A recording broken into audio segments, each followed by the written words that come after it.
तो हेलो दोस्तों, स्वागत है आपका टेक्निकल एनालिसिस की एक और वीडियो में। आज की वीडियो में हम बात करने वाले हैं 3 इंट्राडे स्टॉक के बारे में, जिसको आप कल यानी कि 5 फरवरी को किस तरह से ट्रेड प्लान कर सकते हैं।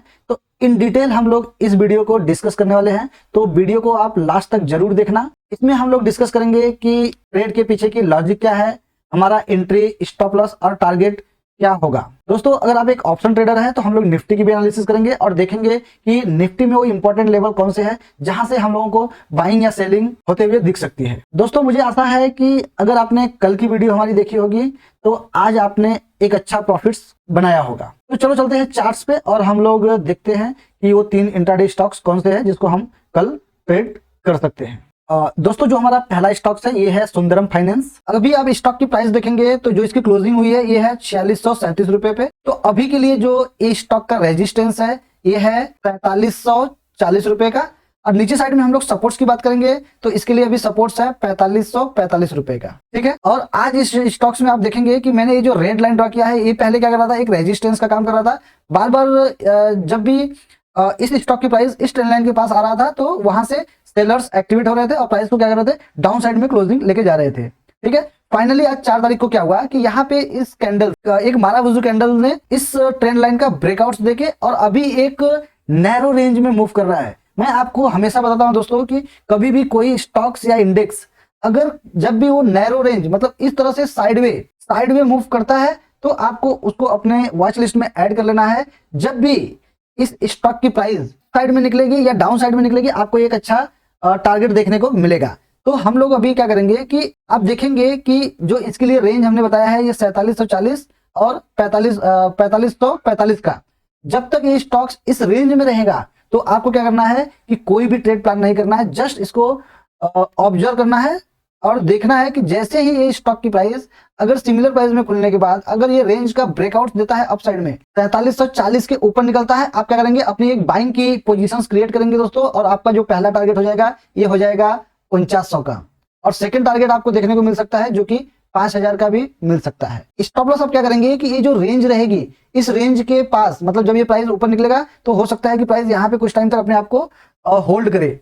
ठीक है, तो आप इसी रेंज के पास आप क्या कर सकते हैं, अपना एक स्टॉप लॉस लगा के इस ट्रेड को प्लान कर सकते हैं। अगर मान लीजिए कि इस स्टॉक की प्राइस अगर सिमिलर प्राइस में खुलने के बाद अगर ये नीचे आता है और कुछ टाइम इसी रेंज में मतलब 4545 के पास अगर रुकता है, उसके बाद कोई एक बियरिश माराबुजू या फिर इन्वर्टेड हैमर कुछ इस तरह से कोई कैंडल्स फॉर्म हो जाता है, देन आप क्या कर सकते हैं, इस कैंडल्स के ब्रेकआउट्स पे आप क्या कर सकते हैं 4545 के नीचे अपना एक सेल प्लान कर सकते हैं। लेकिन आप ज्यादा बड़ा ट्रेड नहीं प्लान कर सकते हैं क्योंकि आप देखेंगे कि बायर्स यहां से अगर एक्टिवेट हुए हैं तो क्या करेंगे, वो लोग इस लेवल के नीचे नहीं आने देंगे। तो आप क्या करेंगे, एक स्कैल्प प्लान करेंगे ओनली कहां तक के लिए, ये 4435 तक के लिए। ठीक है, बस आप क्या करेंगे, यहां से प्राइस क्या हो सकता है कि वापस ये बाउंस बैक कर सकता है। तो आप नीचे साइड के लिए स्कैल्प प्लान कर सकते हैं, अप साइड के लिए एक बड़ा मोमेंट प्लान कर सकते हैं। और जो आपका स्टॉप लॉस रहेगा जब ये 4545 के नीचे निकलेगा आप इसी के पास, जो आज की क्लोजिंग है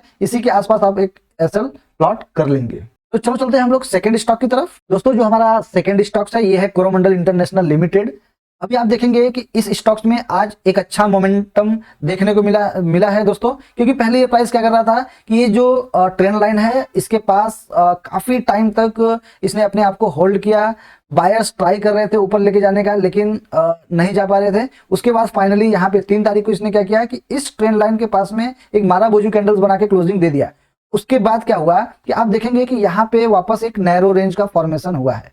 जैसा कि मैं आपको बताता हूं, कभी भी अगर इस टाइप का अगर नैरो रेंज फॉर्म हो रहा है तो वो स्टॉक्स या तो अप साइड में ब्रेकआउट करेगा तो एक अच्छा मूव देगा, या फिर डाउन साइड में अगर देगा तो जो ये लो रहता है वहां तक के लिए आपको प्लान करके चल सकते हैं। तो आज आप देखेंगे कि जैसे इस नैरो रेंज का ब्रेकआउट हुआ आपको एक वन वे डायरेक्शन में मूव देखने को मिला है। तो इसको हम लोग कल के दिन किस तरह से ट्रेड कर सकते हैं, तो इसके लिए जो अभी रेजिस्टेंस होगा दोस्तों ये होगा 1890 का। नीचे साइड में हम लोग अगर इसके सपोर्ट्स की बात करेंगे तो 1846।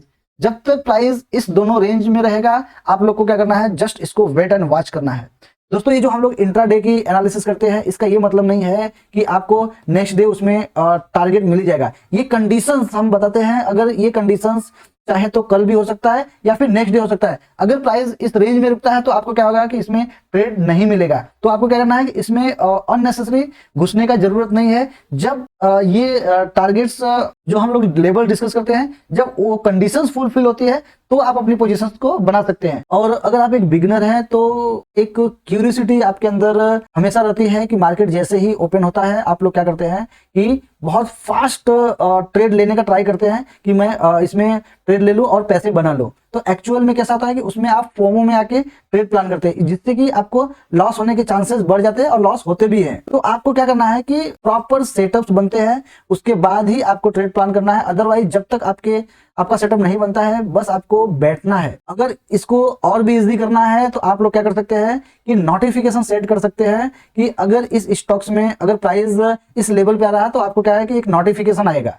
जब वो नोटिफिकेशन आएगा तो आप क्या कर सकते हैं, उस टाइम आप अपने ट्रेड को एग्जीक्यूट कर सकते हैं। ठीक है, तो चलो हम लोग अभी इसको डिस्कस कर लेते हैं। फिलहाल तो हम लोग क्या करेंगे कि अगर प्राइस सिमिलर प्राइस में खुलने के बाद, अगर ये कुछ टाइम तक बिताने के बाद अगर 1890 के ऊपर निकलता है, हम लोग क्या करेंगे अपनी एक बाइंग की एंट्री बनाएंगे और हमारा जो टारगेट हो जाएगा ये हो जाएगा 1920 रुपए का। स्टॉप लॉस हम लोग क्या करेंगे, ये 1880 के पास हम लोग क्या करेंगे अपना एक स्टॉप लॉस लगा के इस ट्रेड को अप साइड में प्लान करेंगे। लेकिन कंडीशन ये है दोस्तों कि ये 1890 के ऊपर निकलना चाहिए। अगर इस स्टॉक को अगर आपको डाउन साइड में ट्रेड करना होगा दोस्तों, तो ये 1860 के अगर नीचे निकलता है, 1860 के नीचे अगर कोई बियरिश कैंडल बनाता है, देन आप क्या कर सकते हैं कि इस कैंडल्स के ब्रेकडाउन पे आप क्या कर सकते हैं अपनी एक सेल प्लान कर सकते हैं और आपका जो टारगेट हो जाएगा, ये जो ट्रेंड लाइन है मतलब 1820 का टारगेट के लिए आप डाउन साइड का प्लान कर सकते हैं अगर स्टॉक नीचे साइड में आता है तो। अगर एक आप इंट्राडे ट्रेडर है तो आपको कैसा है कि एडवांस में ये प्रिडिक्शन नहीं करना है कि आज मार्केट ऊपर जाएगा या नीचे जाएगा। आपको क्या करना है कि न्यूट्रल बैठना है। आपको न्यूट्रल बैठना है। मार्केट या फिर चार्ट्स जब जिस तरह से फॉर्म होगा, बस आपको चार्ट्स को देख के ट्रेड प्लान करना है। मतलब ओनली प्राइस एक्शन ट्रेडिंग करना है तो आपको न्यूट्रल बैठना आना चाहिए। आपको कोई रिएक्शन नहीं करना है, मार्केट को रिएक्ट करने दो। जब मार्केट रिएक्ट करेगा उस कंडीशंस में आपको क्या करना है, अपने ट्रेड को प्लान करना है एज पर तुम्हारे मतलब एज पर अपने एनालिसिस के अकॉर्डिंग प्राइस आता है। तो आई होप आपको ये सब चीजें समझ में आ रही है दोस्तों। अगर समझ में आ रही है तो प्लीज आप मुझे कमेंट करो। तो चलो चलते हैं, अभी हम लोग थर्ड स्टॉक देख लेते हैं। और जो हमारा तीसरा स्टॉक था ये है रिलायंस इंडस्ट्रीज लिमिटेड।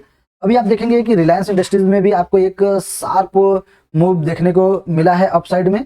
तो कल के दिन अगर प्राइस 1293 और 1271 के बीच में रहेगा तो आप लोग क्या करेंगे, इस स्टॉक को बस अपने वॉच लिस्ट में ऐड करके रखेंगे। अगर मान लीजिए कि प्राइस सिमिलर प्राइस में खुलने के बाद अगर ये नीचे साइड में आता है और 1271 के नीचे कोई कैंडल क्लोजिंग देता है, देन आप क्या कर सकते हैं, यहाँ पे अपनी एक सेल की पोजीशन क्रिएट कर सकते हैं और आपका जो टारगेट हो जाएगा ये हो जाएगा 1250 का। स्टॉप लॉस आप क्या करेंगे, ये जो आज की क्लोजिंग रहेगी इसी के पास लगा लेंगे। अगर स्टॉक्स कुछ टाइम खुलने के बाद इस रेंज में रहता है, उसके बाद अपसाइड में निकलता है 1293 के ऊपर निकलता है, आप क्या करेंगे यहाँ पे बाई करेंगे और आपका जो टारगेट हो जाएगा ये 1310 का पहला टारगेट देखने को मिल सकता है। और स्टॉप लॉस आप क्या करेंगे, ये जो रेंज होगी इसी से 10 रुपए नीचे आप क्या करेंगे कि एक स्टॉप लॉस लगा के इस ट्रेड को प्लान कर सकते हैं। तो चलो अभी हम लोग निफ्टी की भी एनालिसिस कर लेते हैं। दोस्तों आपको याद होगा या फिर अगर आपने हमारी कल की वीडियो देखा होगा तो हमने आपको कल निफ्टी की एनालिसिस में क्लियर बताया था कि निफ्टी में क्या हुआ है कि एक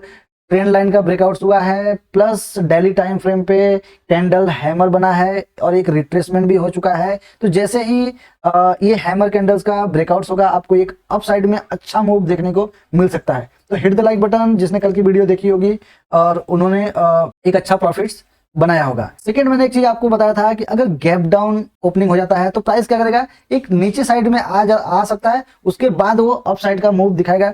तो आप क्या कर सकते हैं, बाई का प्लान कर सकते हैं। तो जिसने कल की देखी होगी वीडियो प्लीज वो लोग कमेंट करें, ठीक है। तो अभी के लिए जो निफ्टी के लिए रेजिस्टेंस होगा ये हो जाएगा 23,800 और नीचे साइड में हम लोग बात करेंगे तो ये हो जाएगा 23,600 का सपोर्ट्स और ये 23,800 इसके लिए क्या होगा, रेजिस्टेंस होगा। अगर प्राइस इन बिटवीन रहता है तो हम लोग क्या करेंगे, जस्ट वेट एंड वॉच करेंगे। क्योंकि अगर अभी आप देखेंगे कि प्राइस क्या हुआ है कि कंटिन्यू एक अच्छा मूव यहाँ से यहाँ तक का दे दिया है, तो हो सकता है कल के दिन प्राइस 23,800 और या फिर 23,600 के बीच में काफी टाइम तक अपने आप को होल्ड कर सकता है। ये अगर 23,800 के ऊपर अगर निकलता है तो हम लोगों को एक पहला टारगेट 23,900 का देखने को मिल सकता है और सेकंड टारगेट हम लोग को 24,000 का भी देखने को मिल सकता है, अगर कुछ टाइम तक यहाँ पे इसी रेंज में रहने के बाद अगर प्राइस ऊपर जाता है तो दोस्तों। अगर ये मान लीजिए कि कल गैप अप खुल गया तो गैप अप के सिनेरियो में क्या होगा कि ऑलरेडी जो लोग ने बाई करके रखा है उनको प्रॉफिट दिखेगा, तो वापस प्राइस क्या कर सकता है, नीचे साइड में